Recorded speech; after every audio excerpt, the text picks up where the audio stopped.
Hello, happy folks. I hope you're having just an absolutely amazing day today. So I thought it would be fun for me to head back to the Echoes of the Fourth Magic World that Salvatore was the first one that he headed to. It's published by Rock in 1991.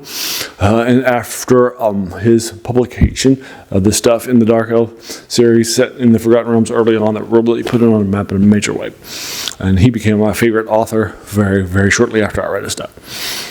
And I pursued his stuff. Now, the Echoes of the Fourth Magic was published a few years prior to this one in the late 80s. For folks.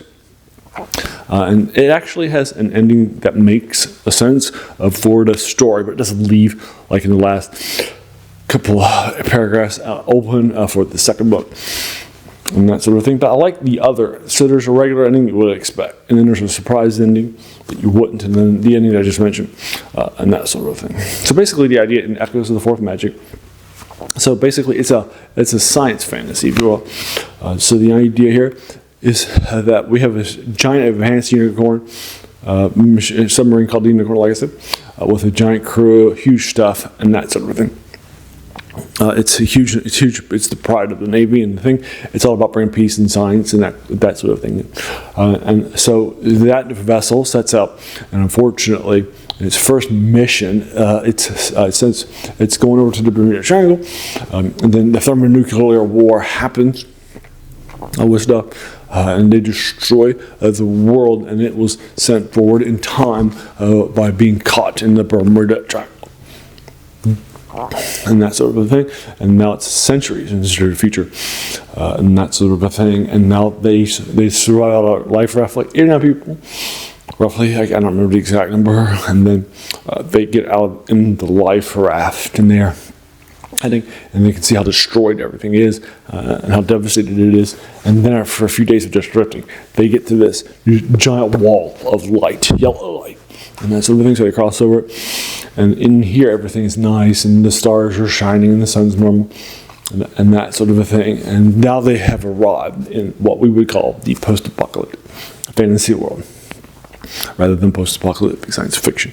So basically, what we'll find out after they have some battles with some evil orc-like creatures called the Talons, is we'll find out the basics of the world. So basically, what happened is, after we try to destroy the world, God says, nope. Well, I'm going to give you another chance. And so he tries to reset the innocence of man.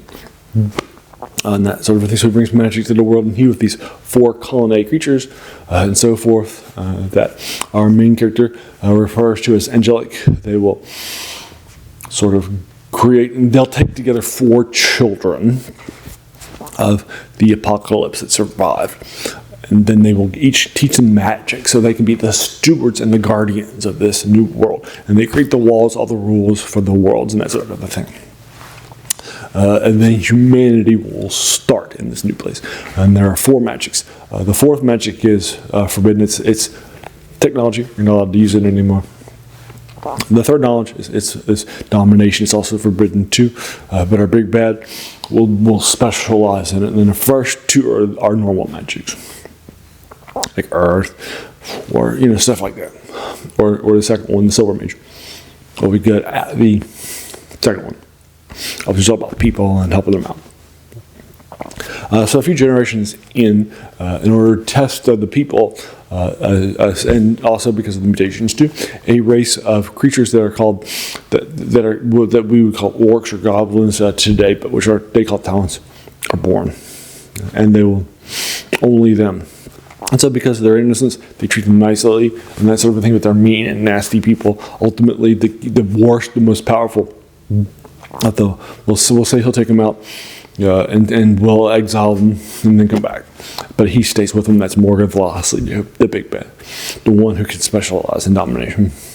So basically, the idea is he's going to breed them and turn into a hatred of the humans and then start to attack them. And then there's a battle at the 4 bridges that they each made. And then afterwards, they will go ahead and get that taken care of. Him, and he'll die. Then another mutation will be born a few generations later, and this is what we would call elves today. But they call themselves the Illumines, great people, and so forth.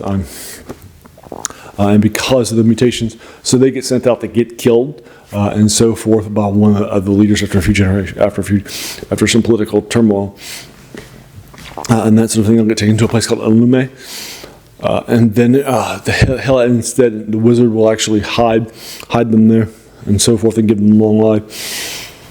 So they become the elves of sort of our mythos and that sort of thing. Although they call them, again, illumines, just like orcs or goblins, would be called talons. And that sort of thing. That's sort of the setup for it. And then our main characters will get introduced into this. And we'll find that they're brought here by the colony because there's about to be a war between the Illume and the humans. And this will be the first war that isn't for good or bad, but it is between nations. And they feel like the innocence is dropping. Also, usurpers just taking over the human colony came to about 20 years prior, and he's pushed them into a darker era. So there you go. From the film, it was all about killing the elves, rather than just letting them live, because they had not done anything wrong, just because of the humans, because of the talents and how bad they were.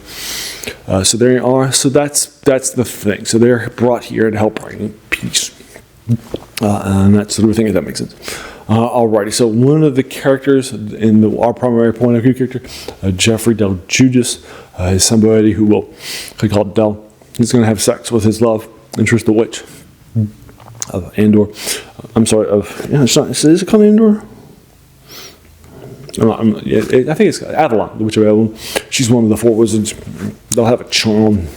I think it's raised, and she's now 20 years old. And here, the Dark Warlock was killed again at the end of that one, but now we'll find out in the secret ending that he has actually secretly existed, and that sort of thing. And now here, and 20 years later, he's going to be rising a largest Talon army that's ever been seen, even for the Battle of the 4 Bridges, from the centuries that he lost to. So he's going to come against them, and he's a stronger magic user because of what happens between in the first and after, at the end of the last one, and in the 20 years here. So he is already the most powerful of the 4 witches and that sort of thing. But we'll find out that the witch's daughter, who's the primary protagonist here, has gained some magic powers too, but he doesn't know about that. Alrighty, so that's the setup for this. Alrighty, no spoilers. For you folks, I thought that the previous one was good, solid, much more epic, and an 8 out of 5. I think this is a little better. This one really sort of embraces the sort of an epicer scale too. Very, very, a lot of dark things are going to have to do. I like it a lot, so I think it's more of an 8.5. I think by the time here, R.A.Salvatore had gotten to the point where he's starting to get better and better as a writer. Because remember, his first novel, The Crystal Shard, like I told you, it feels a little bit like it did well sales-wise, right? But it feels a little bit like it wasn't.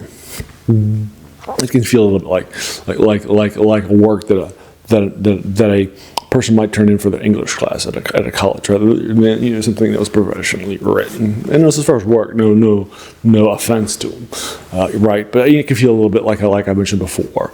But by now he is churning out the good stuff. And he's my favorite author for years, too, after I started embracing him and that sort of thing. So that's The Witch's Daughter, 40 books from 1991. It's about 5 or 6 years after the first stuff and about 3 years after the first one. Now, this one, also like the previous one, does have an ending, absolutely, and sure that in the last couple of lines, it opens it up to the last one. And that sort of thing. But I do like its ending and that sort of thing, and I love the things that happen in it. Great stuff. Alright, that is Witch's Daughter by R.A.Salvatore, folks from 91. Alright, so have you read this book? And if so, what did you think about it? Try to let me know what you thought. If you agree or disagree with it, in the comments below, please let me know what your thoughts are. Alright, yeah, so there you are. Again, once again, R.A.Salvatore is my favorite author. I definitely think he brought it here, 8.5, with the more epic turns. And a lot of surprise things will happen very, very early on for you folks. Alrighty, so there you go. So if I've done I've gone back and reread like 10 of his novels, if I recall correctly, from the Jordan series back in Forgotten Realms. So if you like that, check it out too.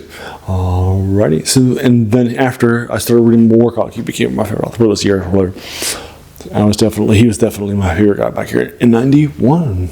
Alright, so if you like those, I try to do 3 of these reviews these older things, like this one too, in fantasy, science fiction, and horror too, the 3 genres that we cover for this channel, as well as some other stuff too in older movies or top 10s and comics too, or and on Saturday, Serial Saturday, that I dedicate to the lost from forgotten storytelling genres, or video game reviews of older things on Wednesdays.